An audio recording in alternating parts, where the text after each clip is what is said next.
Bismillahirrahmanirrahim. Yang terhormat Bapak Kepala SMK Sadungger, yang kami hormati dan kami sayangi Bapak Ibu Guru SMK Sadungger yang ada di ruangan guru ini. Assalamualaikum warahmatullahi wabarakatuh.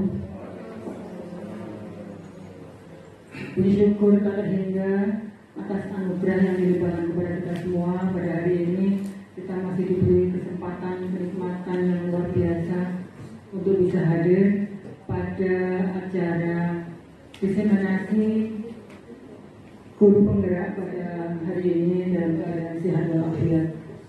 Salawat serta salam semoga selalu dilimpahkan kepada junjungan kita yang besar Nabi Agung Muhammad SAW yang kita nantikan syafaatnya di yaumil qiyamah. Amin ya rabbal alamin. Bapak Ibu Guru, mohon izin untuk yang kedua kalinya kami pada kesempatan hari ini ingin menyampaikan bahwa pada hari ini sesuai dengan undangan yang sudah kita share di grup, ada kegiatan diseminasi di mana kegiatan ini merupakan agenda rutin dari Wakamanajemen Mutu yang akan menampung aspirasi dan kegiatan Bapak Ibu Guru terutama NGMP untuk mengadakan refleksi ataupun diseminasi dari diklat yang telah diikuti. Adapun susunan acara pada hari ini adalah yang pertama pembukaan, yang kedua pemaparan, yang ketiga diskusi, yang keempat kesimpulan, dan yang kelima adalah penutup. Marilah acara hari ini kita mulai bersama dengan membaca bacaan basmalah. Bismillahirrahmanirrahim. Mudah-mudahan acara berjalan dengan lancar mulai awal dan sampai dengan akhir. Amin ya rabbal alamin. Untuk lebih lanjutnya, ini sebenarnya adalah yang wajib adalah yang ikut guru penggerak nih, Pak Rafiq. Mungkin dari beberapa Bapak Ibu guru penggerak ini, Bapak Ibu guru calon ya, calon penggerak ini masih ada kepentingan di dalam kelas dan mudah-mudahan bisa mengikuti acara ini mulai dari awal sampai dengan akhir. Tidak salah juga bagi Bapak Ibu guru yang lain yang kemungkinan besar peluangnya masih bisa untuk mengikuti seleksi calon guru penggerak yang mungkin akan di launching kembali untuk yang angkatan 8, sehingga dari SMK Geger nanti banyak sekali yang mengikuti program guru penggerak. Mudah-mudahan amin ya rabbal alamin. Yang acara inti yaitu pemaparan dari Bapak Rafiq Ali Muhsin SPJ, di mana beliaunya sudah lolos menjadi guru penggerak, sudah mengikuti sekitar berapa bulan ya Pak? Sekitar 3 bulan. Nah, hari ini akan dipaparkan apa sebenarnya kegiatan dari guru penggerak, dan nanti ini mungkin akan diaplikasikan oleh semua guru penggerak yang ada di SMK Sadungger, yaitu menyampaikan materi-materi yang didapat selama pelatihan. Untuk menyingkat waktu, kepada beliau Bapak Rafiq Ali Muhsin, kami persilakan. Assalamualaikum warahmatullahi wabarakatuh. Kadosipun kok tuwek gamoten. Buatan sebenarnya ini ya satu rangkaian mawon seperti biasa mawon sebenarnya Bapak Ibu. Nah ini ketimbang sampun mawon bahwa memang salah satu program guru penggerak itu harus memberikan semacam apa kalau bahasa kita diseminasi, ada yang ngomong webinar, ada yang ngomong seminar. Ini syarat wajib atau refleksi itu syarat wajib yang bisa kita berbagi. Saya mau kuatkan mawon image-nya guru penggerak itu kayak guru calon kepala sekolah boten sebenarnya. Kata kuncinya sebenarnya pun kita semuanya monggo. Kemarin syaratnya maksimal berapa? 55 nih, 55, umur 55 masih bisa. Dan ini tidak menutup kemungkinan ngapunten nggih, baik GTT, kemudian P3K, PNS, semuanya bisa. Karena kalau dulu ada instruktur nasional, dulu ada macam-macam, sekarang seluruh akses peningkatan kualitas ngapunten kesejahteraan guru itu lewat guru penggerak. Baik nanti mungkin ada seleksi pengawas, seleksi kepala sekolah, guru teladan, tenaga apapun yang instruktur dan sebagainya sekarang satu pintu lewat guru penggerak. Dan ini cukup melelahkan memang, tapi ini alhamdulillah. Kalau dulu teman-teman itu mungkin Pak Nur pernah ya seleksi calon kepala sekolah tidak ribet ngerti Pak Nur ini psikotes dan sebagainya sampai itu boten ya ikuti aja dulu penggerak. Ini yang sebenarnya sudah mengalami Mas Rehan ini sudah hampir sama Mas Rehan mengalami beliaunya ini PPG kan, PPG kemudian Mbak Siska ini juga mengalami ya mirip-mirip boten mawon. Hanya materinya yang kadang agak beda itu. Dan kemudian monggo nanti kita sharing mawon karena banyak sekali materi yang mungkin kita bisa tarik ke sekolah. Kali ini saya akan kuatkan terkait materi budaya positif di sekolah. Ini yang nanti bisa kita kuatkan apa atau sebenarnya budaya positif itu di sekolah. Sebelum ke sana, Pak Muryanto, monggo sakit ke depan Pak Mur. Oke. Tak todong ya Pak Mur ini. Ini levelnya kan di atas kita semua sebenarnya.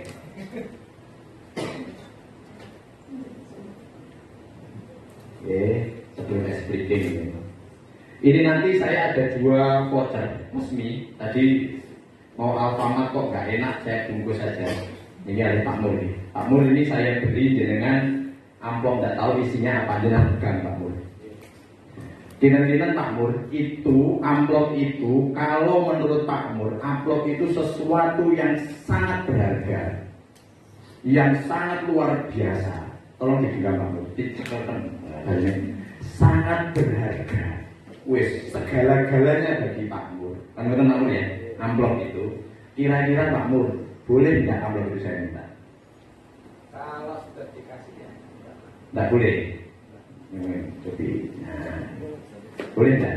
Pak Mur, saya kan di sini lebih senior kali jenengan. Sebagai senior, boleh enggak amplop itu saya minta? Karena ini segala-galanya bagi saya. Ya, enggaklah. Pak Mur, saya tahu loh rahasianya jenengan. Nah, itu. Boleh berpikir lagi. Ya, saya tahu loh rahasianya jenengan. Kalau itu saya minta, kalau enggak saya minta. Kalau enggak jenengan saya berikan. Rahasia ini jenengan akan saya omongkan, saya viralkan. Boleh enggak?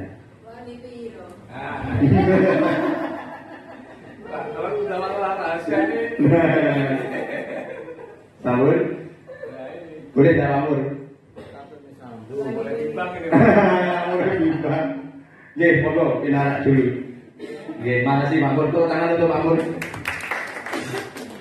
Itu simulasi. Itu di bawah itu ada voucher, Pak. Voucher beneran itu. Itu berharga. Nanti kita kebudi ya.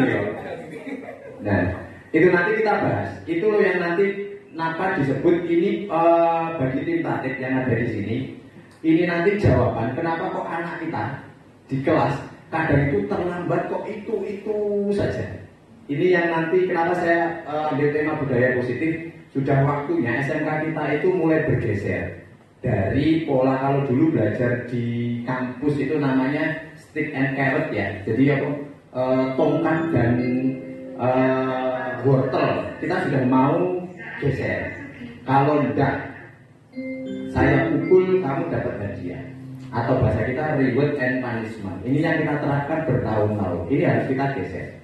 Oke. Kemudian lanjut. Nah, ini saya masih ada voucher lagi kayaknya. Bukti deh, 2 tadi bukti ya. Nah, ini ada voucher 50.000. Semoga ini tidak tahu untung-untungan. Yang di depan Bapak Ibu, Bu Muji juga boleh. Nah, ini pertanyaannya, Bu Budi juga boleh. Nah, ini jika akibat perang, Jenderal Argines bepergian dari negara Kroasia menggunakan pesawat, bahan bakar pesawatnya hanya cukup 5 jam. Oke, sampai sampai sini. Nah, kira-kira dia akan menuju negara mana? Voucher 50.000. Loh, makanya saya tanya. Ya, sinten mawon boleh. Jadi jenderal ini mau karena perang, dia mau ngungsi. Naik pesawat. Pesawatnya hanya cukup 5 jam dari Kroasia. Kira-kira dia mau menuju negara mana?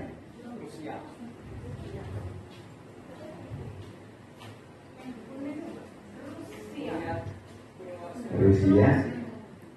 50.000 mana dari pengungsi? Voucher. Pak Rehan boleh loh ini, semuanya boleh. Ayo. Boleh, monggo, ayo mana? Rusia. Nah, salah, bukan Rusia. Pertanyaannya, jenderal ini mau bepergian keluar dari Kroasia akibat perang.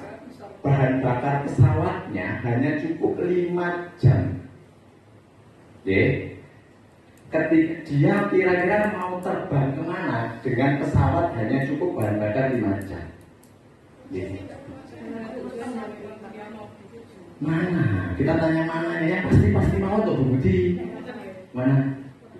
Cari negara yang 5 jam terbang. Loh, ini soalnya nonton jangan tanya saya. Indonesia ya, Mas. Negara yang tidak perang, Pak. Nanti saya pasti wae Mas. Boleh jenengan kemarin perang Indonesia salah. Kenapa kok Indonesia Bu? Alasannya kenapa kok Indonesia? Benar nggak 5 jam? Passwordnya ada 5 jam.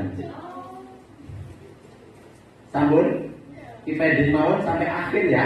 Nanti kalau sampai akhir ketemu di tengah-tengah, angkat tangan. Pak, angkat tangan. Boleh ya? Lagi terus nanti 1 jam mikir ini terus nggak jadi.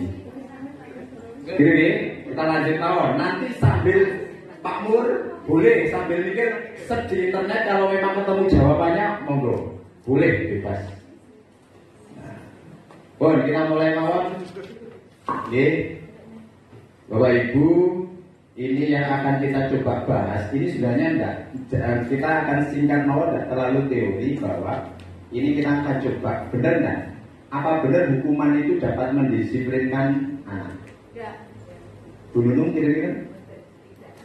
Tidak. Tim Tatik Pak Ari, Pak Ari, benar enggak hukuman itu dapat mendisiplinkan anak atau siswa Pak Ari? Tapi Masih ada jalan yang lain. Coba yang kedua, memberikan hukuman dengan hal positif seperti membaca, membersihkan masjid, itu kan hal positif, ya. Halaman sekolah itu dapat mendisiplinkan siswa. Kan hukuman kemarin ada mungkin push up, sit up, dibentak, itu yang pertama. Yang kedua, hukuman yang positif, ngaji, kemudian membersihkan halaman, membaca, apakah itu dapat mendisiplinkan siswa? Ini bukan berdasarkan lagi. Kita mau bahas benar yang kita lakukan di kita ya. Bisa? Nomor 2 bisa. Kemudian memberikan penghargaan dapat meningkatkan motivasi belajar siswa. Paling bisa, ya? Oke, terima kasih. Monggo kita lanjut bahas. Ini nanti kita akan bahas 6. Kalau nuntut semoga nuntut karena waktunya 1 jam. Ini sebenarnya diklatnya 2 bulan, konkretnya ke 1 jam. Caranya ini pun dia panas AC, kayak gitu. Pertama disiplin positif, kemudian teori motivasi, keyakinan kelas, dasar-dasar manusia, kebutuhannya apa, restitusi 5 posisi kontrol dan segitiga restitusi. Kita mulai dari disiplin positif. Oke. Dan nilai kebajikan universal. Ini yang tadi saya ceritakan main sama Pak Muryanto tadi Pak Mur. Ya, itu tadi secara kertas dengan pertahankan sekuat tenaga di awal. Terus saya pakai posisi senior tetap tidak diberikan, gitu deh. Tapi ketika saya pentok dengan sesuatu yang saya punya rahasia, Pak Mur mulai mikir-mikir. Ini yang tadi. Itu. Nah, itu nanti kita bahas. Apa tuh sebenarnya yang terjadi di Pak Mur? Kemudian ini ilusi, namanya ilusi. Ilusi yang pertama itu benar nggak sebenarnya guru itu bisa mengontrol siswa? Jadi guru bisa nggak guru itu mengontrol siswa? Terlambat, pakaian harus rapi. Tadi sama Bu Sundari saya di depan ya Bu ya. Ayo, alisnya terlalu tebal. Bisa nggak sebenarnya guru itu mengontrol dia? Bisa. Kedua, bahwa kritik itu membuat orang merasa bersalah. Benar nggak? Kita mengkritik orang itu biar orang itu merasa bersalah. Akhirnya dapat merasa bersalah. Kan kadang itu gibah kita, kadang gibah ya. Kita yang dikeluarkan di medsos akhirnya kan jadi kritik bagi. Nah, soalnya Pak Mur gini ya, Pak Mur dengar itu kritik, ngomong ya, ngerasani apa itu membuat yang salah merasa bersalah. Ada sudah. Nah, coba aja nanti. Nah, kemudian bisa tidak meningkatkan karakter? Nah, gitu deh. Kemudian apakah semua penguatan positif itu efektif dan bermanfaat? Yang keempat adalah orang dewasa itu memilih hak untuk memaksa. Benar nggak? Benar ya? Nah, sepakat ya yang terakhir itu ya. Oke, lanjut. Nah, menikah Bapak Ibu yang sebenarnya mau kita bahas, sesungguhnya kita itu satu. Ketika ini stimulus respons, ketika kita mencoba mengubah orang agar berpandangan sama dengan kita, teori kontrolnya adalah kita akan berusaha memahami pandangan orang lain tentang dunia. Kontrol bahasa teknisnya. Yang terakhir, model berpikir menang kalah itu sebenarnya model berpikir menang-menang. Ini yang bedanya. Dulu kita itu pakai ini Bapak Ibu. Ya, yang kita lakukan itu ini sekarang di sekolah kita itu. Ada istilah orang lain itu bisa mengontrol saya. Pak Mur, tadi kalau saya paksa minta yang pertama, saya kan mau mengkontrol Pak Murnya toh. Kayak tadi. Yang kasus yang pertama, bisa tidak saya mengkontrol Pak Mur? Tidak bisa. Tapi yang ketiga kok mulai ragu, teman-teman. Yes. Ini loh yang terjadi di anak-anak kita Bapak Ibu. Selama ini anak-anak kita itu disiplin rata-rata hanya karena stimulus respon. Stimulus respon itu takut kena poin atau senang karena reward. Padahal yang kita contohkan dengan Pak Mur tadi adalah siapapun kita, individu itu kalau mau berubah ada dua macam. Nanti kita bahas. Satu, karena internal. Yang kedua, karena eksternal. Yang selama ini kok yang terlambat itu saja. Benar sudah deh. Itu saja. Ini nanti tim nanti ayo monggo Bu, Muji yang sering nulis dibuat penelitian Bu Muji bahwa kenapa toh eksternalnya atau internalnya yang nggak jalan. Di tahap-tahap awal oke, kita tadi bahasanya bisa mengkontrol orang dewasa itu bisa mengontrol orang atau anak-anak. Kan bahasanya juga tidak sepakat ya tadi ya. Sama, wong orang dewasa saja tidak bisa mengkontrol Pak Mur. Karena Pak Mur gak mau memberikan amplop tadi. Karena sebenarnya yang dilakukan apapun yang saya minta ke Pak Mur, kalau Pak Mur tidak mau menjalankan, kita nggak bisa ngapa-ngapain.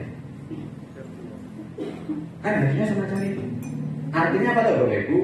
Apapun yang dilakukan ke kita atau siswa, apapun yang kita lakukan ke siswa, kalau siswa itu tidak mengizinkan dirinya untuk menyesuaikan sesuai dengan aturan, dia nggak akan jalan. Ini yang harus kita pahami. Yang nanti kita mulai geser, Pak, kalian tatip. Wis diserahkan tatip. Padahal nanti ini kita mulai masuk ke kelas-kelas. Namanya nanti ada kesepakatan kelas. Kita bahas. Beda sama tatip. Tapi menyesuaikan. Ini namanya stimulus teori kontrol. Ini nanti disiplin positif. Ini makna disiplin yang sering. Kalau kita tahu istilah disiplin itu Pak Umar, Pak Umar kira-kira. Kalau dengan istilah disiplin itu apa? Nopo, menurut jenengan terdengar kata disiplin itu menurut jenengan apa? Gak usah lihat di depan dulu. Tertib, taat aturan. Padahal disiplin itu ada beberapa hal. Kalau nomor satu itu artinya, yang kedua itu, yang berikutnya, yang itu, yang ketiga. Namun dalam budaya kita makna disiplin telah berubah menjadi sesuatu yang dilakukan seseorang pada orang lain untuk mendapatkan kepatuhan. Ini yang kita pahami, ya. Nah, disiplin dengan ketidaknyamanan. Jenis disiplin itu tidak nyaman. Benar ya? Wis bangun pagi pakai seragam kayak sana semacam ini kepian kayak ini rasanya nih. Apalagi saya orang bengkel, harus nyekel barut aja maksudnya nggak keplek. Ya itu karena disiplin itu identik dengan. Nah, padahal Bapak Ibu sebenarnya kita akan tarik kok sebenarnya tentang nilai-nilai kebijakan universal. Bahwa sebenarnya satu kayak ini kita ke dasarnya. Anak-anak itu kita tarik sesuatu ini menjauh sebenarnya tidak harus kaitannya satu agama. Ini yang disebut kebijakan nilai-nilai kebijakan universal. Satu, baik jujur itu menurut agama apapun baik ya. Nah, seragam yang bersih rapi itu sesuai kebijakan atau universal bagus ya, bagus. Itu yang disebut kita tarik nanti ke nilai kebijakan universal. Kemudian teori motivasi ini Bapak Ibu. Nah, yang pertama adalah untuk menghindari ketidaknyaman hukuman apa yang terjadi apabila saya tidak melakukannya. Ini motivasi eksternal. Yang tadi Pak Mur tak motivasi eksternal, tak dorong-dorong, tak paksa dan mau. Berarti eksternalnya belum jalan. Dan tidak mampu, bukan berjalan, tidak mampu menembus Pak Mur. Nah, tadi, yang kedua, eksternalnya untuk mendapatkan imbalan. Nah, imbalan itu tadi tak bioni dengan permainan tadi kalau tidak ada hadiahnya jangan menarik ya? Yang terbang tadi, betul menarik ya? Tapi kok ada yang semangat sampai sekarang nyari di YouTube kalian. Yes. Kita jujur ya. Nah, kita masih gak apa-apa. Memang teorinya kalau tidak takut, kita masih mengandalkan ibadah. Itu wajar banget. Naluriah banget. Tadi nilai universal ya kayak gitu loh. Kalau tadi tidak ada hadiahnya, ada voucher dari Budi, nggak mungkin sampai sekarang nyari di Google, nggak mungkin. Ya itu enggak apa. Mau gue segera dicari yang nemu paling depan, yang duluan vouchernya masih belum tercairkan ya. Langsung lupa jawabannya ini. Gak usah nunggu terakhir. Mbak Desita sudah ketemu? Belum. Ya tadi krunya tadi loh naik pesawat 5 jam dari Kroasia. Krunya ini. Ini Bapak Ibu, kata-kata Bapak pendidikan kita bahwa merdeka itu artinya tidak hanya terlepas dari perintah, akan tetapi juga cakap buat memerintah diri sendiri. Ini kayaknya berat banget untuk siswa ya. Kalau siswa kita itu belum cakap memerintah dirinya sendiri. Artinya apa? Memerintah mereka bangun sendiri, rapi sendiri, berpakaian tertib, itu susah. Padahal yang arti merdeka itu, ini yang salah kaprah menurut di kita juga. Mungkin saya, kurikulum merdeka adalah kurikulum yang bebas gak RP, orang gak RPP, gak popo, mulang gak popo, gak perlu ada PR, kan semacam itu. Padahal enggak. Maksudnya kurikulum merdeka itu, guru itu harus cakap membuat perintah pada dirinya sendiri. Nah, susahnya kita itu sudah lama kalau nggak ditutup, nggak jalan. Kemarin kalau nggak pengawas datang, ya merdeka mengajar itu ya nggak dikerjakan. Bukan hanya dengan saya juga kadang kayak gitu, sama. Itu berarti kita belum merdeka. Artinya merdeka itu tidak perlu Pak, kita membuat standar harus disuruh enggak. Karena ini sudah langsung kita bisa membuat memerintah diri sendiri. Kemudian kita ke restitusi.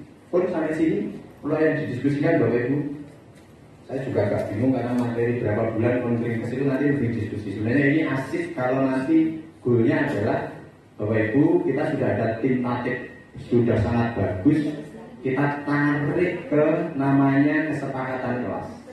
Yang kita bisa buat kelas itu kita menarik tanpa ada ketakutan. Nah, kita kenalkan restitusi. Nah, teman-teman guru penggerak nanti akan akrab di sini. Dan ini mau kita kenalkan semuanya. Restitusi itu merupakan proses menciptakan kondisi bagi murid sehingga mereka bisa kembali ke kelompok mereka dengan karakter yang kuat. Balik itu restitusi, mengembalikan siswa itu ke karakter mereka melalui proses kolaboratif yang mengajarkan murid mencari solusi masalah. Kuncinya ini yang mau kita kuatkan. Contoh, ngapunten Pak Widi, kesiswaan ada siswa yang selama ini terlambat Pak Widi, bolak-balik terlambat. Yang selama ini kadang kita terlupa adalah mencari solusi masalah mereka. Pak Widi ya, teman-teman BK sama nih, terlambat selalu BK. Nah ini nanti kita akan masuk ke kelas-kelas kita cari masalahnya. Nah, itu. Kemudian ada ciri 9 restitusi adalah bukan untuk menebus kesalahan, namun untuk belajar dari kesalahan. Yang berikutnya memperbaiki hubungan, tawaran untuk bukan paksaan. Restitusi itu menuntun mereka melihat ke dalam diri. Sampai ke 9, restitusi itu mengembalikan murid berbuat salah pada kelompok. Nanti akan kita ubah polanya. Ini loh yang disebut intinya ini Bapak Ibu. Nanti kita akan membuat keyakinan kelas masing-masing sebenarnya sudah. Tapi kita polanya kita ubah saja. Contoh, ketika kita masuk ke awal pembelajaran, awal semester kita rata-rata berikan buat deh kesepakatan dengan kelasnya masing-masing. Kira-kira apa Bu? Kesepakatan di kelas dengan? Ya, Satu. Pembayaran wakas. Pembayaran wakas di kelas terkait pembelajaran ini dengan ngajar matematika, penyampaian KKN. Bu Sundari, materi KKN. Ini yang menurut saya harus ini yang rata-rata teman-teman sudah kok sebenarnya. Guru itu sudah. Hanya kadang kita lupa tidak detail. Contoh keyakinan kelas itu Pak Umar saya yakin nanti kita sepakat kalau saya belum masuk sampai jam sekian kamu harus sudah paham ya gitu ya. Nah, kalau kamu tidak mengumpulkan tugas maka betul ya. Nah, kalau kamu sakit atau keperluan kamu harus itu namanya kesepakatan kelas. Betul ya? Budi kita kan ada kesepakatan kelas apa di kelas ini? Ya sama dengan yang lainnya. Jika tidak mengerjakan tugas begini-begini. Ya. Jika rame, jika itu ya. Nah, ini yang akan kita bahas terkait keyakinan. Mengapa tidak peraturan saja? Mengapa harus keyakinan kelas? Padahal yang disebutkan di itu rata-rata kan ditatip sampun nonton. Ketika anak keluar kelas tanpa izin gurunya maka dia akan kan kayak itu kan ditatip nonton. Jadi juga punya kesepakatan kan? Siswa nggak boleh gaduh di kelas. Ada ya? Kalau gaduh poin tatip ada. Kenapa nggak pakai aturan kelas 2? Kenapa harus kita namanya keyakinan kelas? Ini intinya. Karena mengapa kita memiliki peraturan harus menggunakan helm bila mengendarai kendaraan roda 2? Semuanya kayak gitu. Kemudian mengapa kita memiliki peraturan 3M, menggunakan masker, mencuci tangan, menjaga jarak dan sebagainya. Nah, dan sebagainya. Nah, ini Bapak Ibu nanti tuntutannya kayak gitu. Nah, ini loh yang disebut keyakinan kelas itu kita ubah. Bedanya sama peraturan yang tadi. Contoh, yang saya sebut tadi, ini yang disebut aturan atau kesepakatan. Contoh, ini TK, ini nah, datang tepat waktu mengucapkan salam. Ya. Menjaga kebersihan sekolah. Berdoa sebelum sesudah kegiatan. Aktif dalam pembelajaran. Tertib. Ini yang biasa kita buatkan semacam ini kan? Benar ya? Nah, ini yang bahasa pendidikannya kita itu membuat polanya negatif. Harus kalau tidak kamu. Harus kalau tidak kamu. Itu biasanya apa? Yang biasa ada di aturan. Kamu akan. Ya, kamu akan. Kalau saya mengajar, kamu harus diam. Itu namanya aturan. Selama ini kita membuat semacam itu toh di kelasnya. Ya, itu namanya aturan kelas. Karena namanya aturan kelas itu apa dulu itu? Dari kita yang harus dipatuhi murid. Benar ya? Jadi itu yang membuat kadang murid tidak merasa memiliki kelas itu. Artinya tidak memiliki pembelajaran itu. Itu yang harusnya diubah menjadi namanya kesepakatan. Nah, contoh, kalau saya sebenarnya contoh, kalau Pak Ari ngajar di kelas dan Pak Ari waktu menerangkan, harusnya siswa apa yang dilakukan siswa? Diam. Diamnya anak-anak di kelas itu ketika Pak Ari ngajar memberi materi karena apa kira-kira? Karena apa kira-kira? Kesepakatan takut. Amal karena kenapa enggak kita sepakati kita harusnya saling menghormati? Kalau Pak Ari maju ke depan, kalau Pak Ari di depan ngasih materi, anak-anak harus menghormati Pak Ari dong ketika ngomong. Juga sama ketika anak-anak mengusulkan pendapat, saya atau Pak Ari juga harus mendengarkan dong.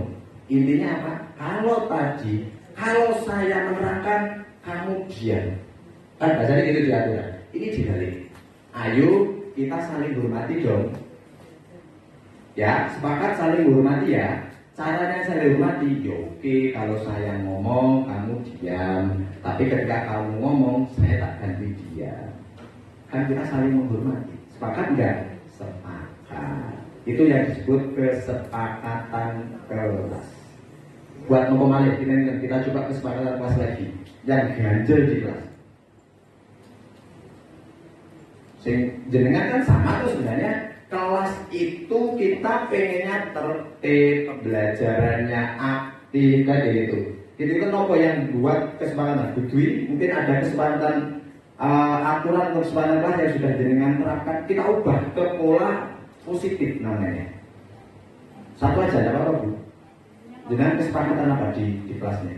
Kalau anak tidak mengerjakan tugas, nanti dapat tugas tambahan. Ya, ada aturan kalau ada siswa yang tidak mengerjakan tugas, makanya KA nanti akan mendapatkan tugas tambahan.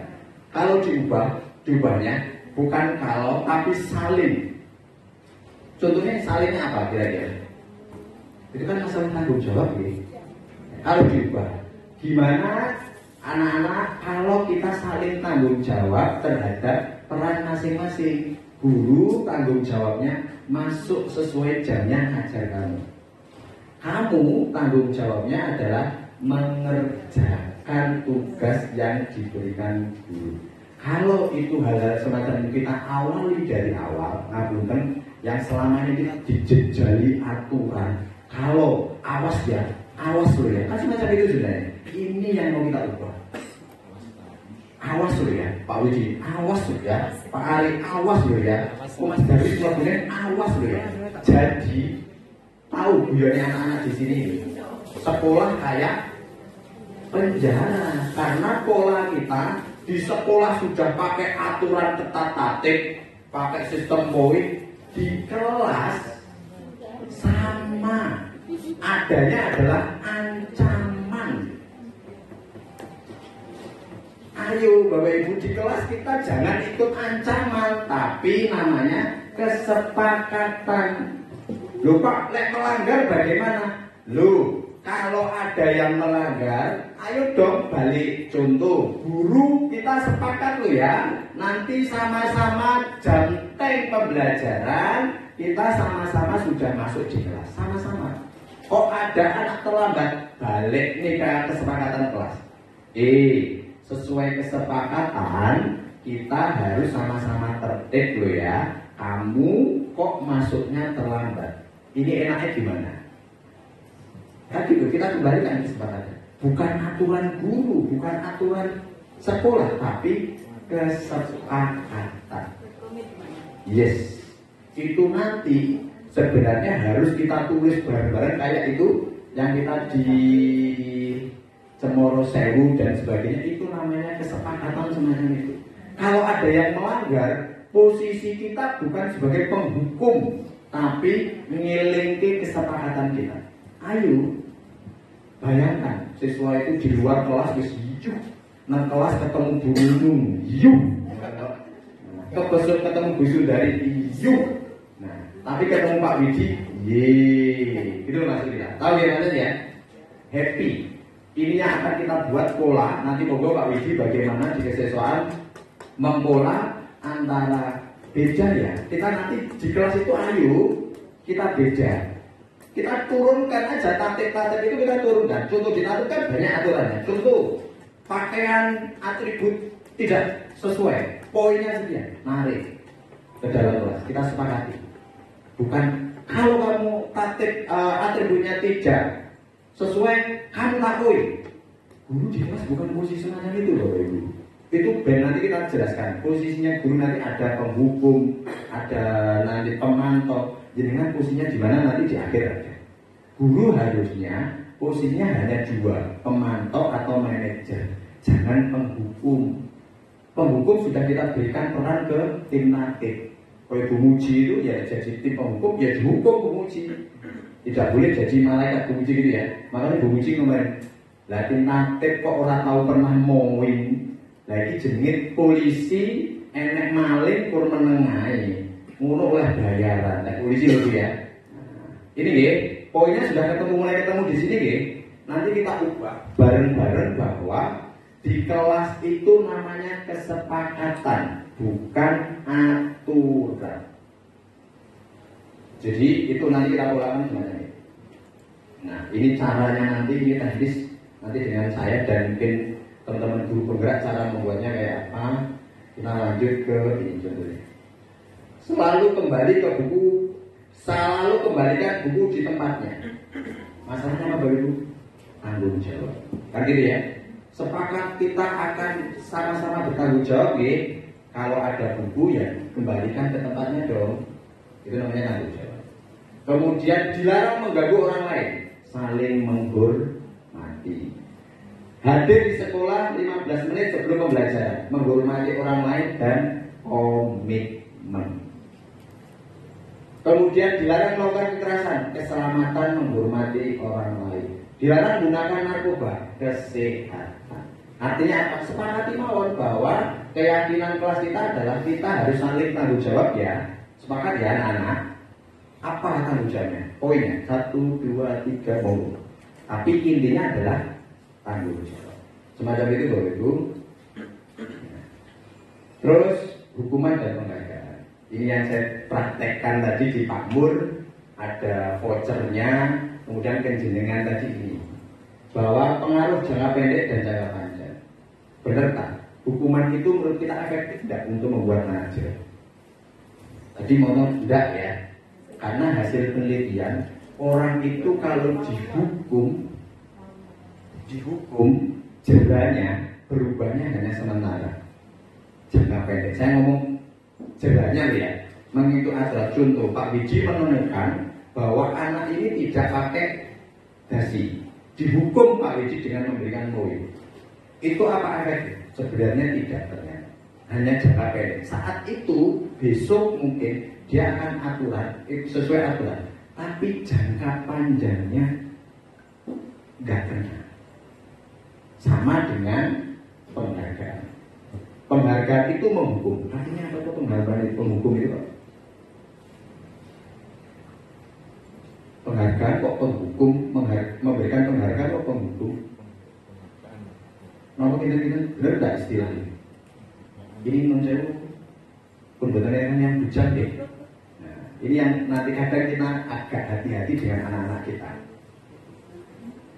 kita kadang sering memberikan keponakan kita, cucu kita, anak kita sesuatu hadiah. Hadiah, sesuatu ulang tahun kasih hadiah, kemudian dia naik kelas dapat hadiah dan sebagainya. Itu berupa penghargaan. Benar.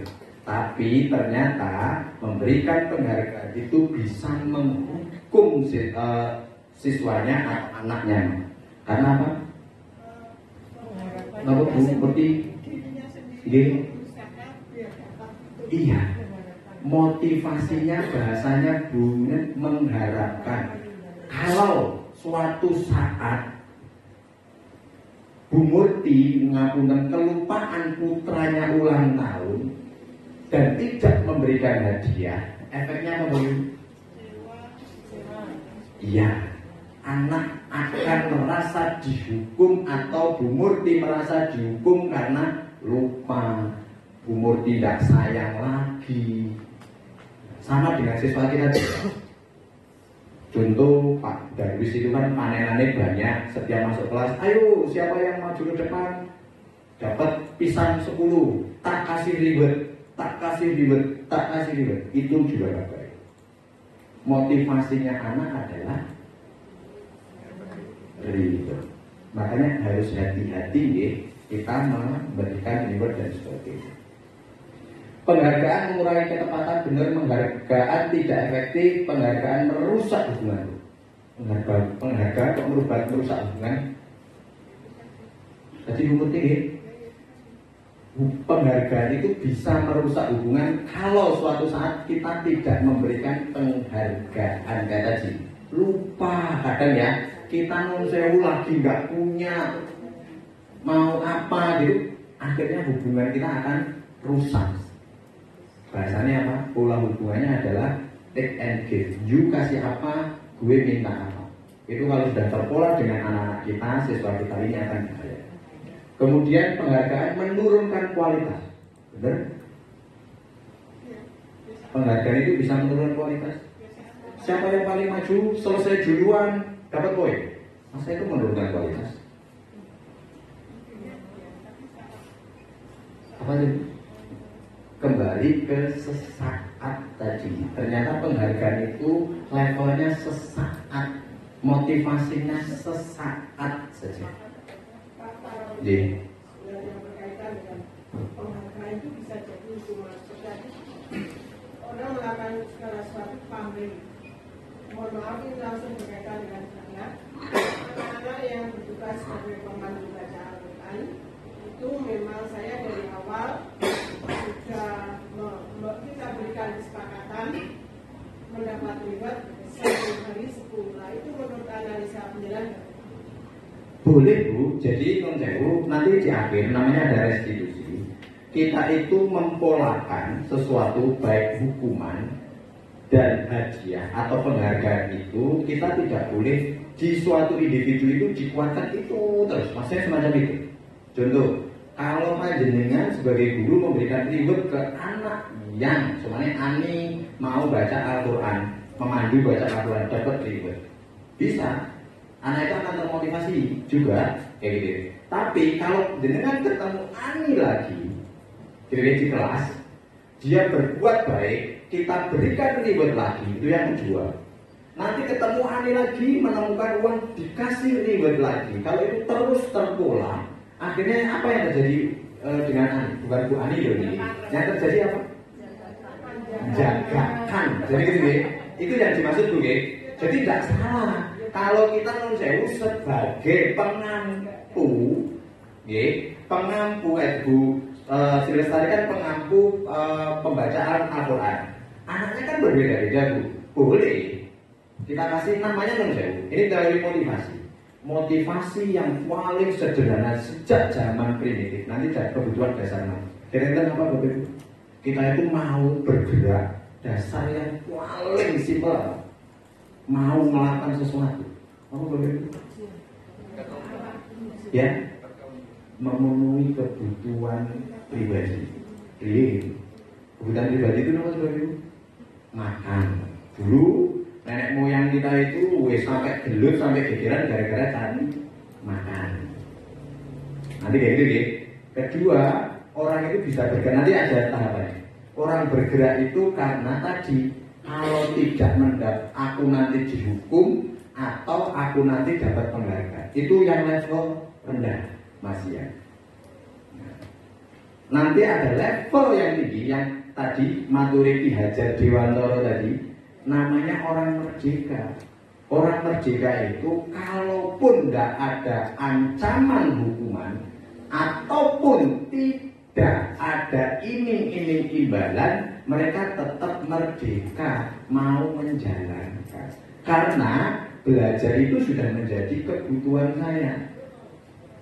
Pakai baju rapi itu bukan karena takut dihukum Bu Rika, atau saya berdandan bukan karena pengen dipuji Pak Rohim, tapi saya berdandan ini memang kebutuhan saya. Itu level yang paling tinggi.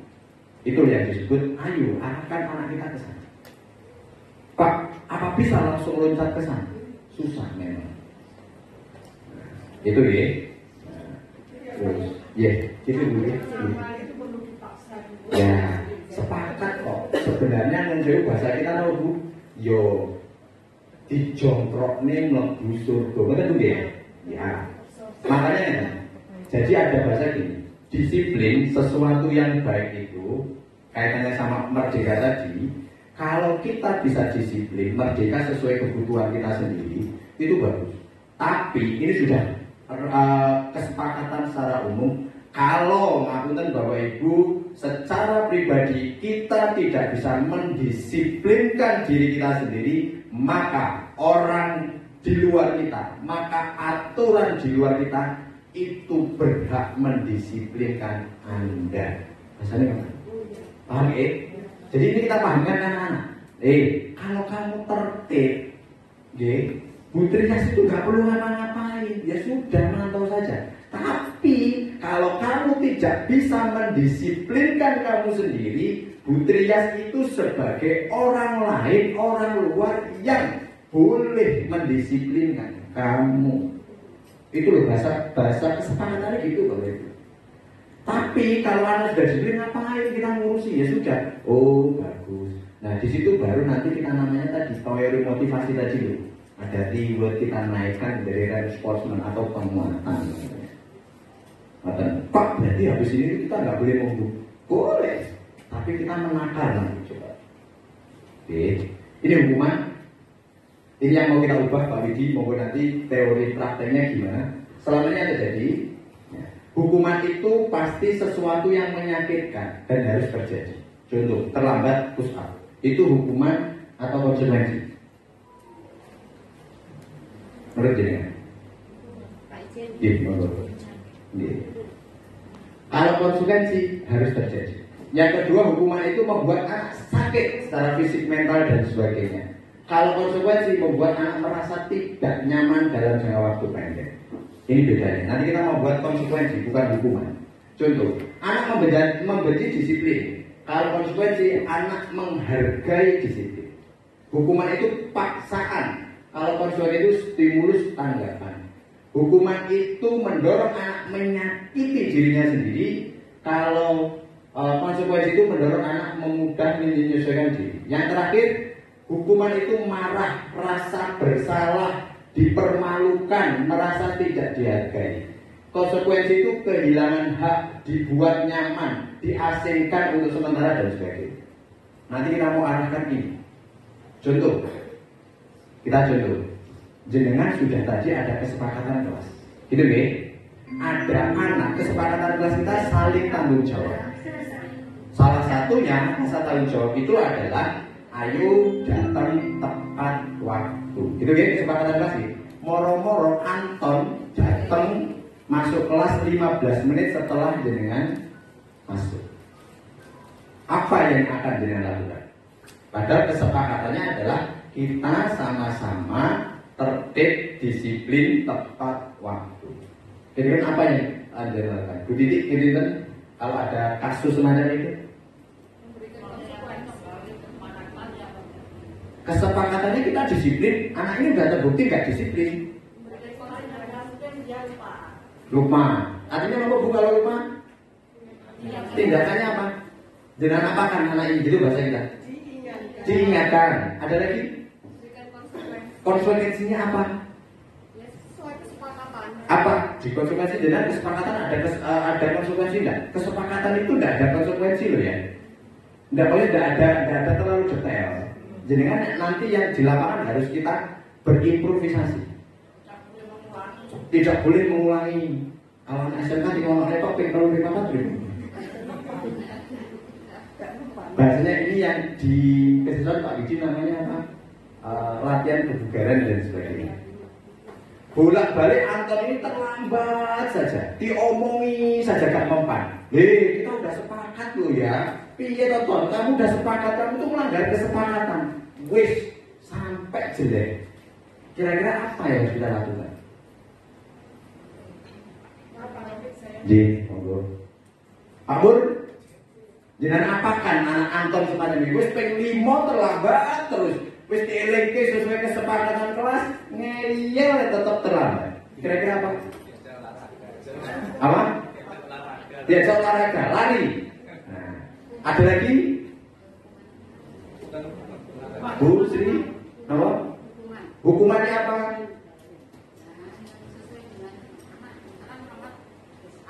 Push up, apalagi?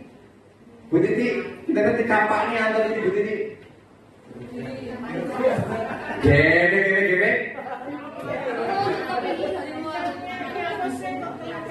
Ya, apa Bu Murti? Iya, harus ditanya, bolak-balik terlambat dan sebagainya, malah Bu. Ya apa nih bocah ini? Dirupiah. Nama malih. Di poin, nama malih poin tetap ya Bu. Nyanyi di depan. Ini satu contoh ya. Pak Mur kita ajak senam lari-lari, ya. Berarti itu masuk sanksi, hukuman atau konsekuensi? Anak terlambat ya. Kita analisa ya. 1. Anak lari-lari push up itu membuat menyakitkan nggak bagi mereka? Atau sesuatu yang harus terjadi? Tergantung gimana? Ribut. Kedua, itu paksa enggak? Anak itu dengan paksa enggak Pak Nur? Kon maju. Kalau enggak dengan paksa mau lari enggak anak itu? Atau anak itu dengan sukarela mau wis Pak aku lari. Ini loh, Bapak Ibu yang sering agama itu lupa. Gini Bapak Ibu, kalau itu sabut hukuman, cirinya gini. Jadi kita sama-sama memberikan bahasa kita sanksi, gitu saja.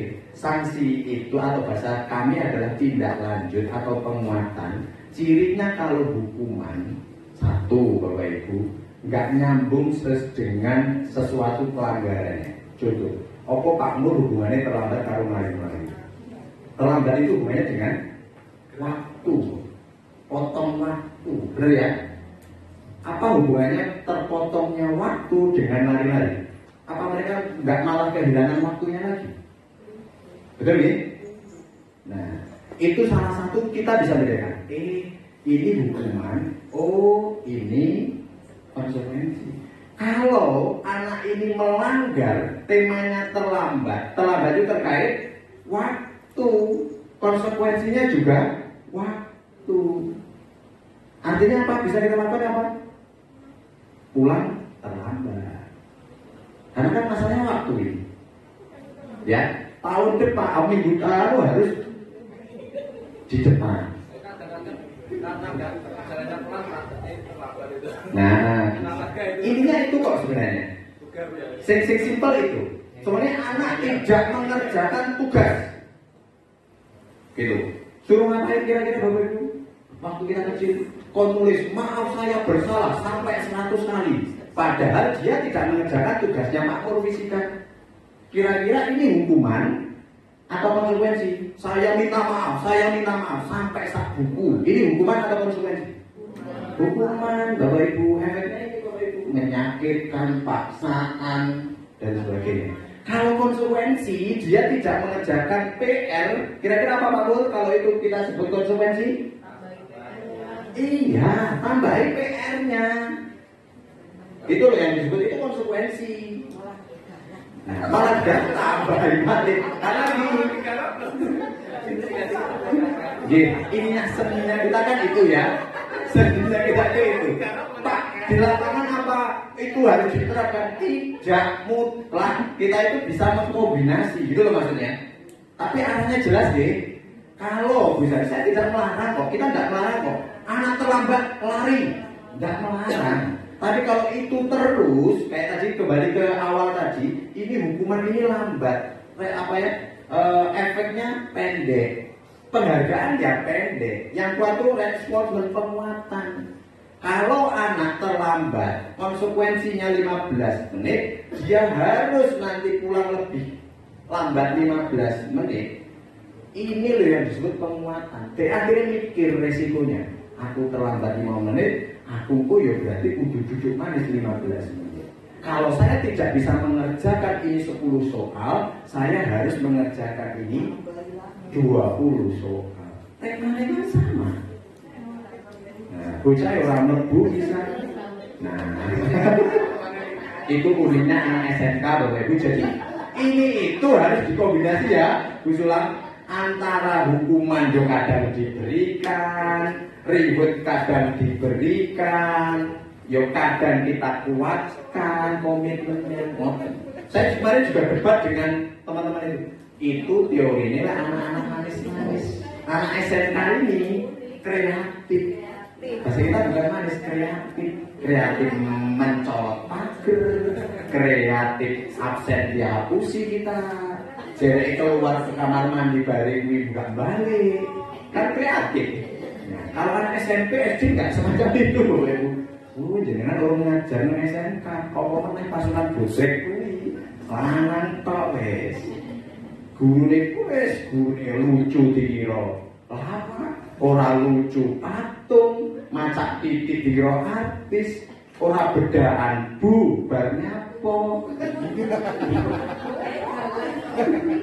Ya itu nggak nakal, kreatif, sepakat atau mau deh, sepakat komentar. Nah, tapi ini Bapak Ibu, saya sampaikan materi ini kenapa? Oh ternyata satu tadi hukuman itu tidak menyelesaikan. Dua, penghargaan itu juga tidak menyelesaikan. Ya. Kemudian hukuman itu bahasa kita ayo kita tarik namanya konsekuensi. Hukuman benar, bahasa kita hukuman, tapi ayo ditarik kan ada poin. Setelah poin ngapain?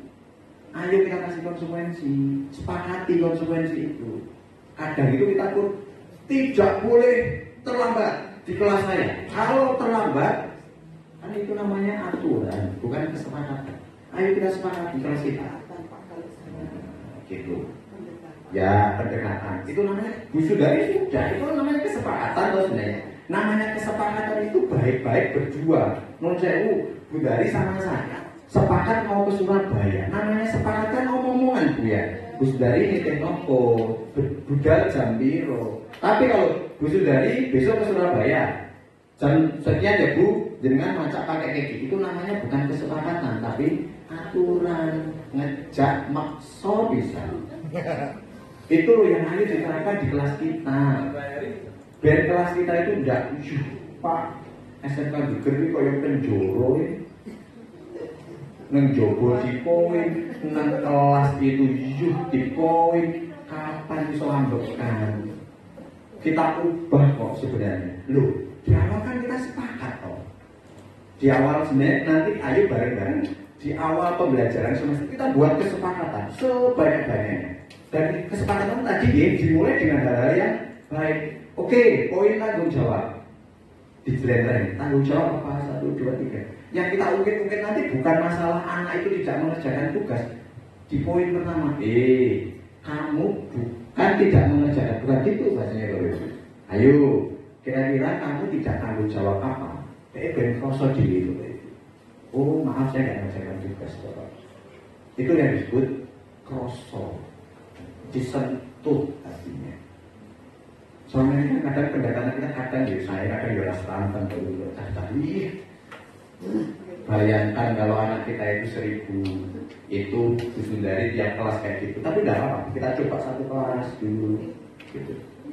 Itu ya. Nah, ini yang disebut hukuman, konsekuensi, restitusi, ada levelnya lagi. Yang ini disebut kebutuhan dasar manusia. Yang kita harus paham. Kenapa anak kita nanti bolosan? Kenapa anak kita itu nggak mau mengerjakan tugas? Ini analisanya ya. Ayo sarang-sarang anak-anak kita mau gusul-gusulan unik ya. Anak kita yang unik itu ditelaah bareng-bareng. Ini bukan tugasnya BK tok ya. Adik harus punya catatan. Contoh, ternyata anak-anak kita itu yang paling simpel, kalau ada kejadian di luar nalar, luar biasa, yang paling simpel apa itu? Survival atau kebutuhan bertahan hidup. Nah, punten kita nggak iso tak anak nggak misalkan tugas, tapi kalau malam mereka masih berjuang sama orang tuanya bekerja. Cek Bapak Ibu, tolong cek benar anak kita itu ngantuk, tiduran, apa ini sudah terpenuhi survivalnya.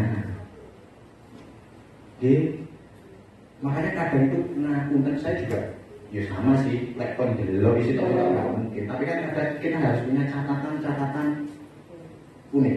Anak ini kok tidur? Bukan tadi langsung hukum. Nah, tadi betul ya, kita kuatkan kesepakatan kelas baru, kita cari Pak Wiji ada anaknya sebenarnya ya. Cak TSN, ngajar TSN turuan, cek dulu, cek ngobrol. Jangan-jangan mereka masih bekerja sampai jam 1 malam bantu orangnya jualan nasi goreng. Jangan-jangan mereka terlambat terus, dia masih berjuang berangkat ke sekolah naik kapal. Ayo Bapak Ibu dikomunikasikan. Kebutuhan kedua itu ini Bapak Ibu, kasih sayang dan rasa diterima. Bahaya ngapunten hasil penelitian teman-teman ini yang harus kita pantau di anak-anak Ngelandung dan sekitarnya. Karena rata-rata Bapak Ibu, mereka ibu di luar negeri, bapak golek liyane, anake karo bae. Makanya dia itu butuh kasih sayang dan rasa diterima. Kasih sayang. Kedua, merasa diterima. Ada loh di kelas kita itu bocah itu dibully. Misalnya di TSN ada yang stunting ya, kecil gitu. Ayo Bapak Ibu, kita anak itu kita merasa diterima. Ojo malah nambahin bully. Gitu ya. Anak itu harus merasa diterima loh ya. Kita harus menyayangi loh ya. Pak Mur menyayangi. Bener loh kita ya. Nah, saya itu makanya kalau bulan AKL ada nih pas jam 4 saya masuk ke AKL atau TKP itu harus hati-hati. Anak-anak kita itu butuh kasih sayang Pak. Kan opak-opak wis gebel. Nah kalau ada yang bujangnya tak bojoki sampai entek ini boleh.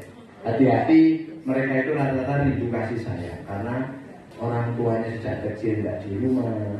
Opornya tuh, terus Pak Umam cek kinis-kinis yuk Pak, jenggotnya Pak. Kena tanda gadulan nggak Pak Wino? Nah, itu. Kemudian kebebasan. Anak itu kadang perlu bebas. Makanya ngapunten kita hari Jumat sudah mulai kelas 10 deh.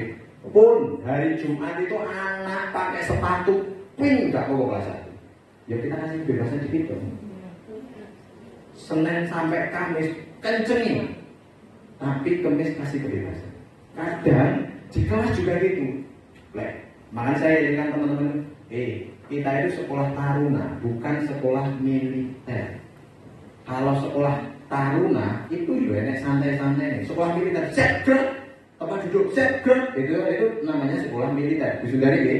Nah, kalau sekolah taruna, hakikatnya saja disiplin, menghormati, itu kita tarik.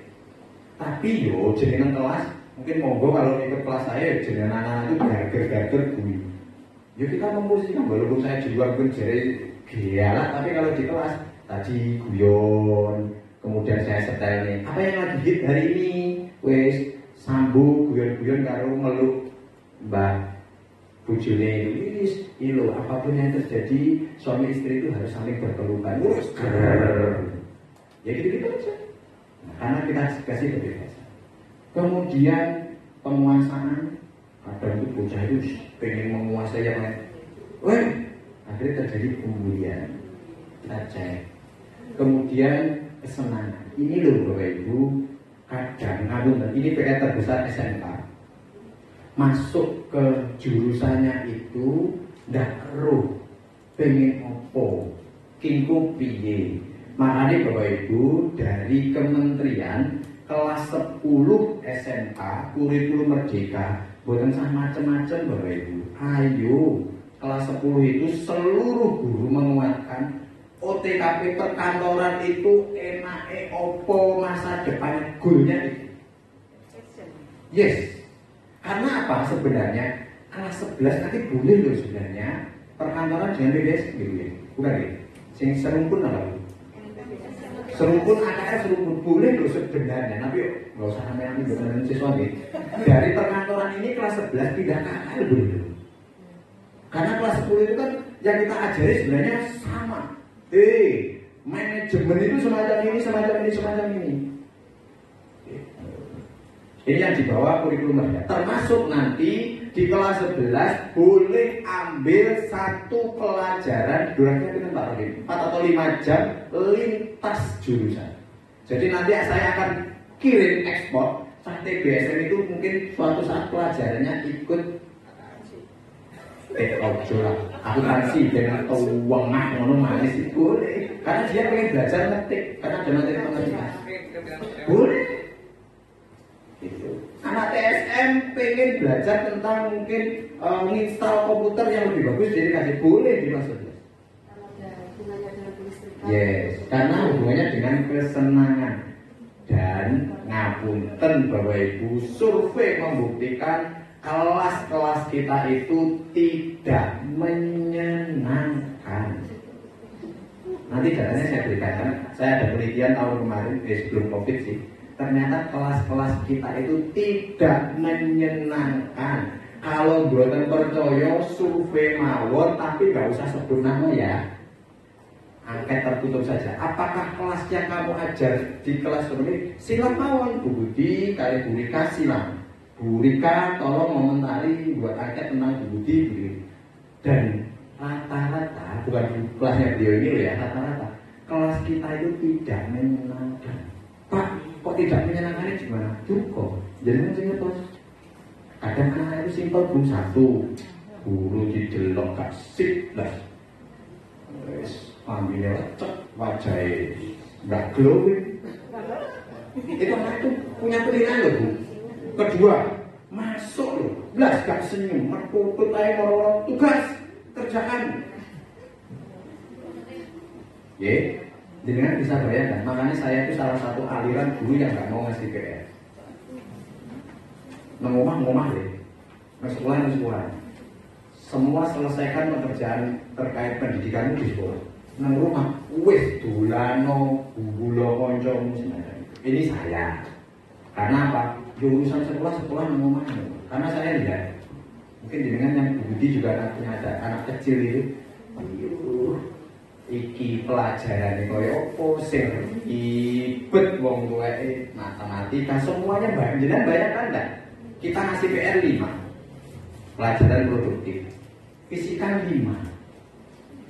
Bahasa Indonesia 5. Terus anak di rumah mau ngapain? Kerjakan PR. Dan terjadi apa? Hubungan sosial dengan masyarakat, dengan orang tuanya berkurang. Ibu Rika ya. Ibu Rika itu anaknya seumuran saya ini, sama misalnya bulan biar. Sebenarnya bulan aja. Moga langsung ini bukan lagi langsung komentar mawon. Ini yang terpenting. Nanti kira-kira jenengan posisinya di mana ya? Saya itu juga kaget-kaget. 5 posisi kontrol. Yang pertama penghukum.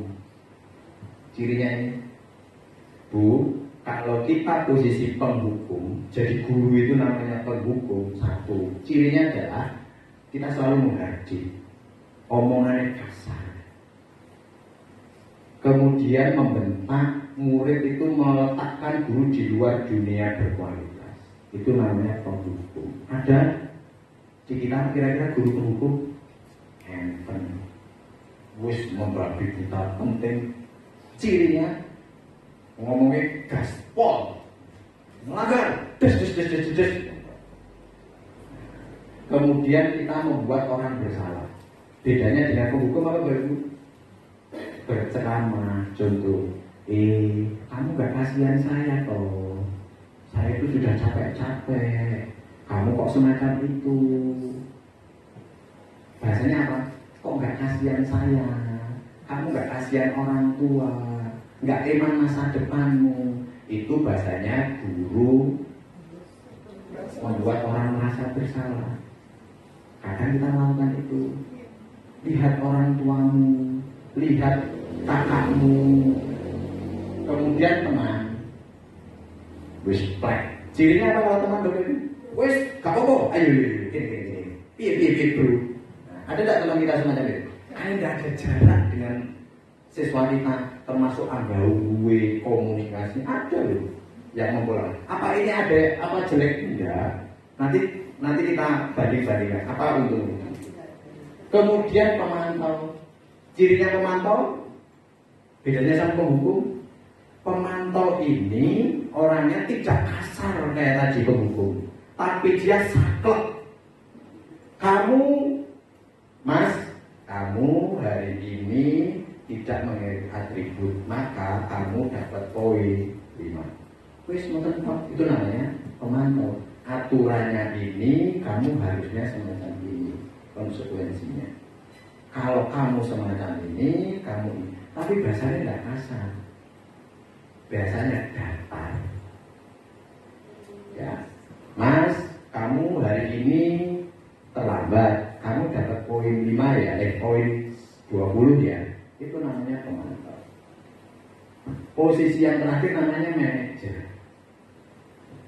Manajer itu selain posisi memantau tadi, memberikan solusi. Contoh, Mas, kamu hari ini terlambat, kamu mendapatkan poin 5 ya. Itu masih pemantau ya. Kemudian diteruskan, kira-kira kenapa kamu terlambat? Gini, besok lagi bangunnya jangan kesiangan ya.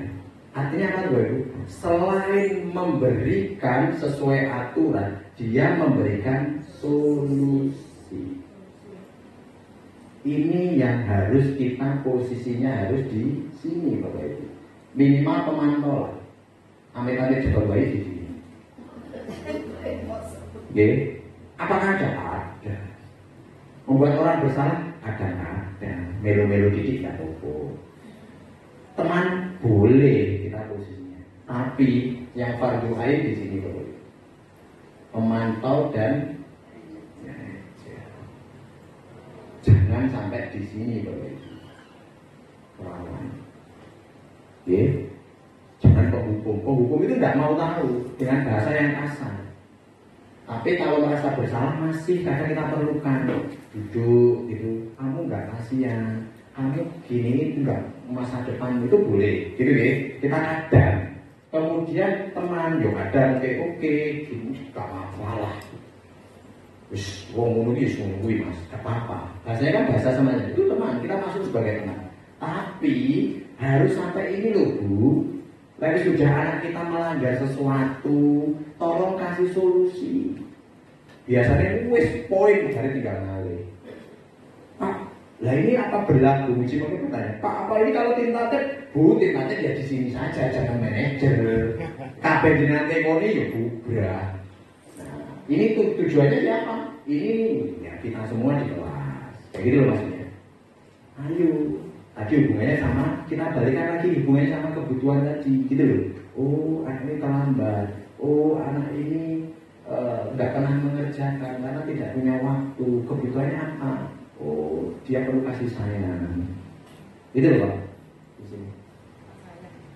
Ya, saya bagian Pak Widi sih menyayangi Pak Widi ya. Loh, ini belum bisa ketemu tadi. PR-nya tadi belum ketemu belum? Masa sedih internet ada? Spanyol, alasannya apa Bu? Google nggak ada. Nah, gitu. Spanyol, alasannya apa? Tadi kan dulunya 5 jam. Ya, sepak bola ini belum. 5 jam. Kok Spanyol apa Bu? Huruf kelima dari Kroasia itu huruf S. Jadi salah satu negara mungkin bisa semacam itu Bu? Teman-teman kan mikirin 5 jam tekon gitu ya. Ini namanya out of the box gitu. Kenapa tidak mikir 5 jam? 5 itu hurufnya kan K R O S A S ya. S itu kira-kira kemana ya? Kalau S itu, yo Spanyol, monggo, Singapura ya boleh. Punya nih 5 jam, 5. Ini jangan pola pikir sebenarnya boleh silakan. Tadi kan jangan pikir 5 jam kira-kira terkunci ya. Terima kasih Bu. Monggo hadiahnya jadi tepuk tangan. Monggo ke depan dong. Apa foto soalnya? Ini kebutuhan kasih sayang ya. Ya toh Pak, foto sini loh. Belonging. Ye. Pak kok nggak masuk akal? Kan gitu ya. Ya memang ini loh, pertanyaan itu sebenarnya apa toh? Bu, kita itu terlalu kadang jujur. Baik. Ini 5 jam. 5 jam itu yo tak ukur, berarti 5 jam yo tak geret ono toko Indonesia. Kok enggak? Lah dia kan mikirnya di luar nalar. Boleh. Saya bukan menghargai Spanyolnya. Kalau saya ngomong, saya kan Singapura, boleh aja gagal dia. Tapi kita hargai, analisanya on the kreatif. Pak ada pakunya ya? Enggak. Kalau saya ngomong Singapura, dia ada. Huruf kelima ternyata S. S itu kira-kira dia, karena punya 5. 5 berarti 0 S. 5 itu S itu mana ya? Wis anggap aja Spanyol kan enggak ya? Ya wis kepikiran Spanyol, mungkin beliaunya dulu pernah melihat telenovela atau apa. Jaringannya S itu Spanyol, boleh. Gitu. Oke. Itu yang tadi namanya out of the box.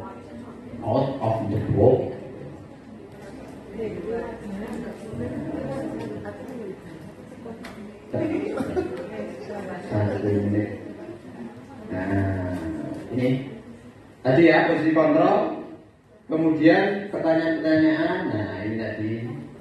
Terus ini Bapak Ibu, ini yang terakhir insya Allah. Kita harus bergerak dari pemantau ke manajer. Ini Bapak Ibu, sekitar institusi yang terakhir. Bapak Ibu, kita untuk berjalan ke sana itu harus ada namanya sekitar institusi. Yang pertama adalah satu, menstabilkan identitas, kemudian memfasilitasi kebutuhan, kemudian meyakinkan diri. Contoh, kalau ada anak itu terlambat tadi, yang perlu kita lakukan adalah satu, menstabilkan identitas. Bocah itu ditenangkan dulu. Contoh kalau ada terlambat itu karena mungkin keringetan, lari-lari gitu deh, stabilkan dulu Bapak Ibu. Lele sini ada apa? Itu namanya menstabilkan. Tepuk pundaknya. Orang-orang masuk kelas langsung dibentak. Itu bukan menstabilkan identitas. Kemudian memfasilitasi kebutuhan tadi. Kamu terlambat. Ada apa? Itu memvalidasi kebutuhan. Kenapa kok kamu terlambat? Itu stepnya itu. Yang terakhir adalah menanyakan keyakinan. Kalau kamu terlambat, menurut keyakinan kelas kita baik tidak? Kalau nggak baik, kenapa? Itu tahapannya semacam ini. Yang harus kita lakukan. Oke, saya rasa itu yang perlu saya sampaikan. Nah, refleksinya nanti Bu ya, tanya jawab saja ya. Karena habis ini istirahat. Sampai jam berapa istirahat? Ya, sampai istirahat ya, nggak apa-apa. Kita diskusi mawon karena ini ada berapa tahapan. Sebenarnya ini menarik kalau semuanya nanti kumpul, kita tugas lucu-lucuan kayak tadi. Voucher sebenarnya ini dari sponsor, bukan saya Bu. Sponsornya Bu. Terima kasih, kurang lebihnya mohon maaf. Wassalamualaikum warahmatullahi wabarakatuh. Waalaikumsalam. Terima kasih dari pemaparan dari Pak Profesor tentang budaya disiplin. Kita tuntutannya juga banyak ya. Selain yang kemarin ada 5R, ini ada lagi yang namanya budaya disiplin. Kalau boleh saya bertanya ya Pak. Kita diskusi ya, ini langsung sharing aja. Terkait dengan hukuman yang tadi Pak. Kalau seumuran saya kalau saya flashback ke zaman saya SMP, saya pernah ini Pak, saya tidak mengerjakan PR dan saya disuruh ke depan di hadapan teman-teman. Itu membuat saya malu, dan jera dan saya berjanji untuk tidak mengulangi perbuatan saya lagi. Ternyata itu juga efeknya juga positif. Itu baru berdiri saja sudah membuat saya malu, apalagi dengan hukuman yang fisik yang menurut anak-anak sekarang menyakitkan. Padahal sebenarnya juga tidak menyakitkan sama sekali karena kita sudah punya ukurannya untuk anak itu diberi hukuman fisik. Pertanyaannya Pak, kalau pola yang dulu diberikan pada mantan guru saya dengan pola yang sekarang itu salahnya di mana? Karena sekarang itu banyak yang siswa-siswa yang diberikan hukuman fisik pun juga tidak merubah banyak dari sifat-sifat dari mereka yang terlambat, yang masih saja terlambat, yang tidak mengerjakan PR itu menjadi suatu hal yang biasa dan tidak menakutkan dan membuat mereka jera itu sama sekali tidak berefek banyak pada perubahan tingkah laku mereka. Mohon untuk dijawab Pak. Jadi salahnya di mana? Nunggu ada ini.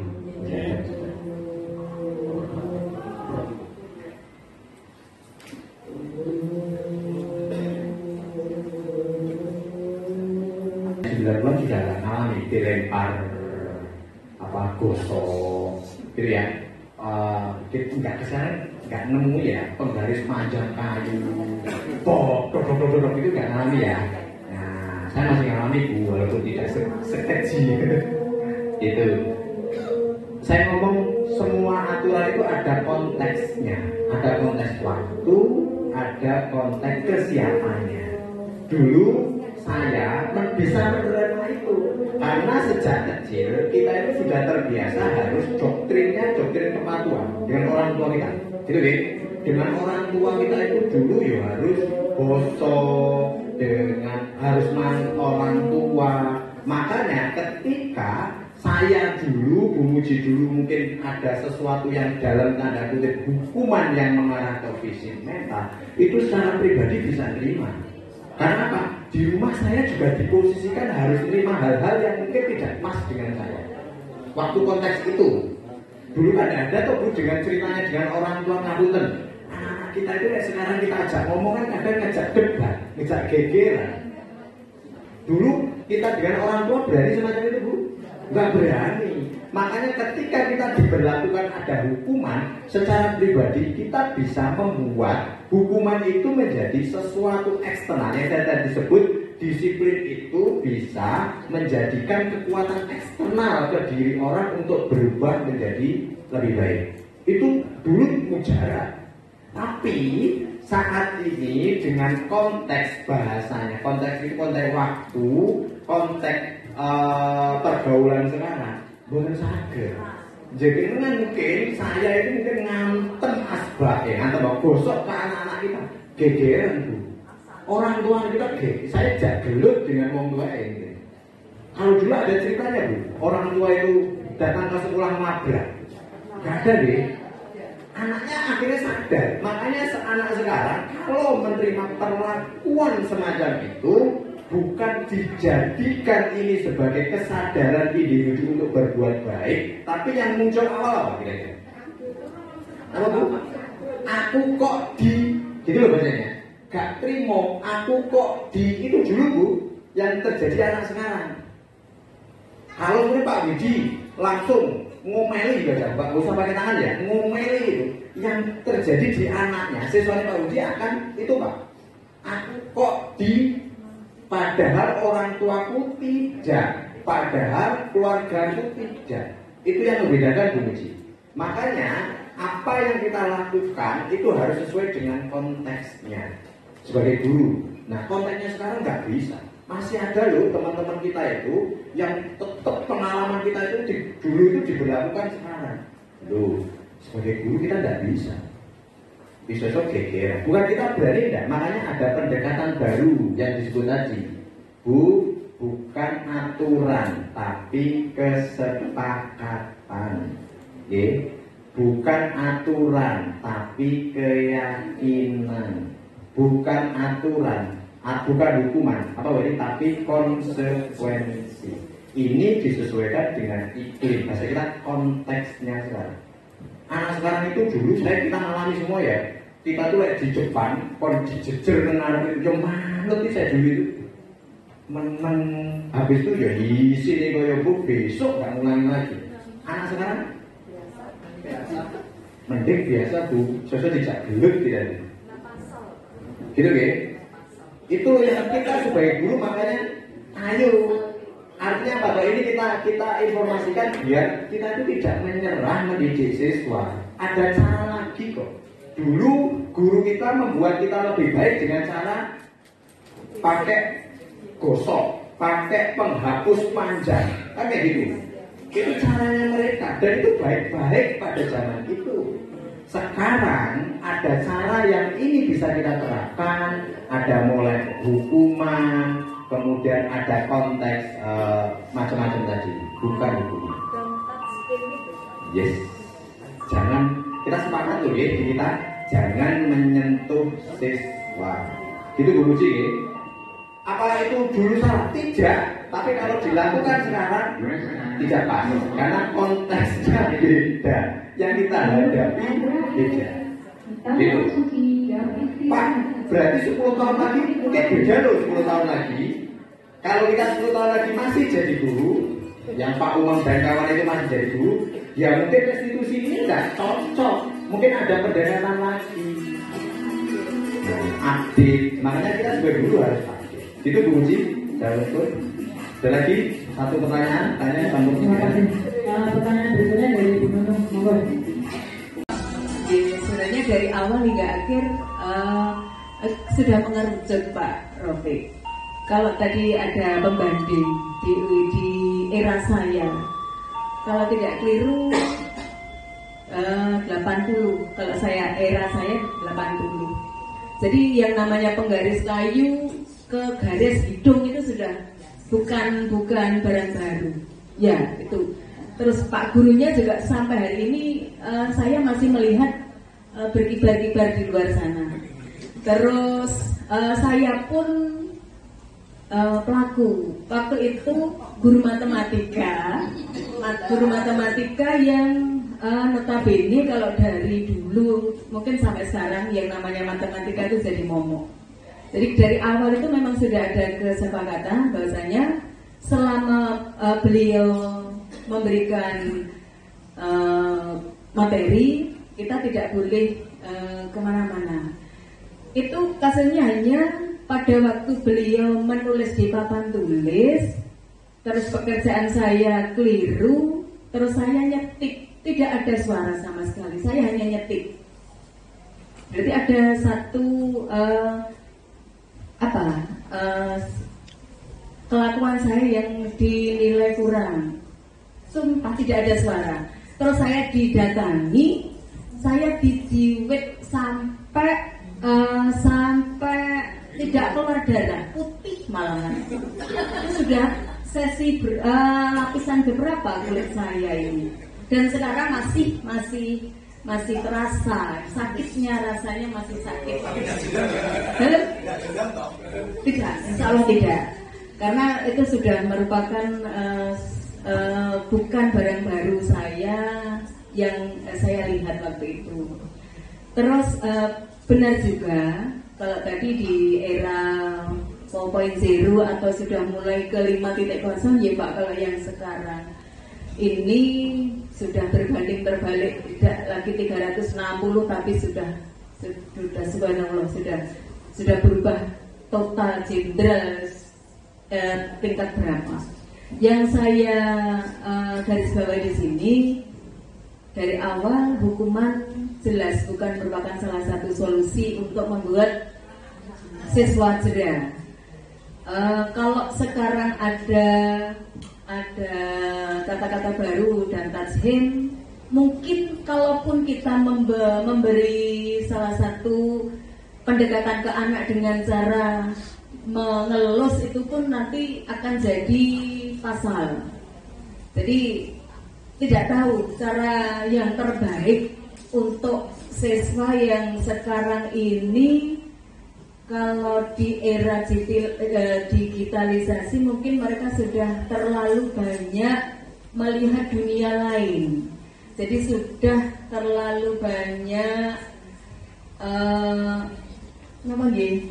terlalu banyak materi yang membuat mereka lebih punya egonya muncul, sehingga di usia mereka kemungkinan juga tidak sesuai dengan pola pikir. Jadi yang ingin saya tanyakan juga, cara saya, kalau saya di era itu sudah terbiasa, sementara di era globalisasi ini saya harus menempatkan diri di era mereka. Kelihatannya memang saya, apa yang harus saya lakukan? Kemudian yang tak umbar iki engko dadi apa, yang tak elus iki engko kena pasal. Kalau saya hukum, itu bukan zamannya. Mungkin itu aja Pak Rofiq yang akan jadi pijakan saya untuk ke depan. Saya harus berbuat apa? Terima kasih. Saya mohon solusinya. Assalamualaikum warahmatullahi wabarakatuh. Monggo dijawab oleh Pak Rofiq. Bu, ini sebenarnya kegelisahan kita sebagai guru. Kita itu guru dan didik siswa, tapi ternyata ini yang mulai diluncurkan mulai Merdeka Belajar. Guru itu sekarang jadi guru itu hanya mengajar, menyampaikan materi. Ini sudah mulai hilang mendidiknya. Karena apa? Takut. Mau didik itu takut nanti dilabrak, nanti anaknya semacam itu. Ini yang mau dibentuk. Bu Nunung dan teman-teman, ini loh yang kita kuatkan. Posisi kita itu posisinya menikah begini. Mulai bersalah, teman, pemantau, manajer. Ini yang harus kita memposisikan diri ke anak. Nanti kita kuatkan bareng-bareng ya, karena ini materinya singkat. Sebenarnya nanti kita bisa aplikasikan. Jadi kadang-kadang kita itu harus jadi pemantau. Ngomong baik, nggak usah senyum, nggak usah belakang teman kayak Pak Widi. Kamu terlambat. Tahu aturannya kan? Kita aja tuh itu namanya pemantau. Tapi lagi dengan, ayo kamu terlambat. Itu namanya posisinya di sini tuh teman. Tapi kamu kok terlambat terus, nggak kasihan orang tuamu. Posisinya di bersama. Anak ini cocoknya gimana? Karena anaknya beda-beda tadi. Tadi kembali kebutuhan dasar tadi Bu, perlu ada kasih sayang. Kadang anak itu ya perlu kasih power, kekuatan. Itu posisinya di sini. Tapi sekarang ini yang direkomendasikan posisinya adalah manajer. Jadi tetap manajer itu tetap mengkontrol. Contoh, nah kamu hari ini terlambat. Kan itu kan pemantau, tapi ditambahi. Bahasanya juga data, bukan data itu bukan berarti kasar ya. Sopan, tapi data, tidak ada emosi yang berlebih-lebihan, tapi ada solusinya. Kita maksud itu. Kenapa kok terlambat? Besok berarti kalau kamu memang harus membantu orang tuamu jam 11 malam, ya habis itu ojo cangkruan, segera tidur. Itu yang disebut manajer. Dan itu Bapak Ibu, ayo sarang-sarang kita kuatkan ke siswa kita. Kita tidak bisa terlambat, nggak selesai bulan sekarang. Kalau ini kita bisa berlakukan, kita sebagai manajer, ya mungkin efeknya nggak sedahsyat pukulan hukuman ya, tapi secara bertahap, ayo. Ini dulu solusinya memposisikan diri, gitu ya. Kemudian dulu kita mengenal namanya hukuman, itu namanya stick, istilahnya dulu pendekatan stick. Jadi anak itu bisa berubah kalau kita kerasi. Itu teori dulu tahun 70-80an Bu. Kemudian berkembang lagi, yojo itu hukum toh, anak itu dipuji, kasih sesuatu, namanya carrot atau wortel. Nah, ini sekarang berkembang namanya reinforcement, penguatan. Istilah kita restitusi. Nggak purti hukum, bukan tidak boleh ya. Tidak hanya dihukum, tidak hanya dipuji, tapi dikuatkan. Nanti dikuatkan itu apa, Bu? Yang baik, yang selama ini terjadi itu apa tadi kan? Yang kita soroti selesaikan itu hanya anak yang nakal, nggak beres. Anak yang baik, non sewu. Aku kita cek mawon. Ini saya kemarin ngecek, saya juga ternyata bingung. Pak Muryanto sebut, jenengan ngajar kelas berapa? 10 akuntansi sama TKJ. 10 akuntansi. Pak, sebutkan satu anak yang menurut jenengan paling baik. Ayo. Siapa Pak? Bun, Pak sebutkan anak yang diam, baik, nggak punya masalah. Kalau nggak punya masalah, sama tidak punya masalah. Ini ya, di memori kita itu rata-rata banyak kita itu mesti memberi perhatian lebih kepada anak yang nakal. Benar gitu? Nah, padahal itu tidak boleh. Ini yang harus kita kuatkan. Ayo, anak-anak yang nggak nakal, apalagi baik, itu kita kuatkan lewat restitusi ini. Padahal itu perhatian kita itu, pokoknya nggak nakal dia menang baik, gue jadi orang baik, orang lurus saja. Sehingga lurus diluruskan, kan kayak gitu. Padahal ngapunten di kelas kita anak yang nakal sama anak yang baik banyak mana? Baik nih, tapi kita perhatiannya lebih banyak yang mana? Yang nakal. Gitu loh yang ini kita ubah paradigma nih. Jauh sing nakal dia diopeni, tapi energi kita lebih banyak yang enggak nakal. Polanya diubah nih. Makanya pakai bahasa restitusi. Ayo kita openi anak-anak yang enggak nakal, yang baik, itu kita kasih perhatian penguatan. Konsepnya sekarang kayak gitu. Pak itu energi kita bisa semuanya boten harus. Mungkin kita mulai dari kelas 1, tadi Bu Muji Pak. Berarti kesepakatan kelas itu harus semuanya kalau kita ngajar 5 kelas harus punya ada kesepakatan kelas. Iya dong. Loh Pak, nanti kesepakatannya Bu Muji, Bu Rika itu kan beda-beda dengan iya. Tapi kan satu, kalau kita dasarnya kesepakatan kelas adalah yang tadi kebaikan universal, kan tidak akan benturan. Jadi bukan tidak boleh, tapi kesepakatan universal. Ayo kita saling bantu ya. Itu kan kesepakatan universal ya. Nah, kalau Bu Rika nanti tidak memfokuskan ke situ, ya tidak apa-apa. Karena yang menguatkan mungkin Bu Muji. Jadi konsepnya kesepakatan kelas itu akhirnya anak akan belajar hidup di masyarakat menyesuaikan diri. Contoh, ketika anak itu di kelasnya Bu Rika, saya harus semacam ini. Di kelasnya Pak Widi harus semacam ini kesepakatannya. Dengan Bu Muji semacam ini. Kalau di masyarakat, di RT semacam ini, di sekolah semacam ini, di kantor semacam ini. Itu yang kita sebut kesepakatan kelas itu ya harus beda-beda. Makanya tidak boleh kita bedakan antara aturan sekolah sama kesepakatan kelas. Pak, apa nggak boleh kesepakatan sekolah? Nggak boleh. Kesepakatan sekolah itu namanya aturan atau komitmen sekolah.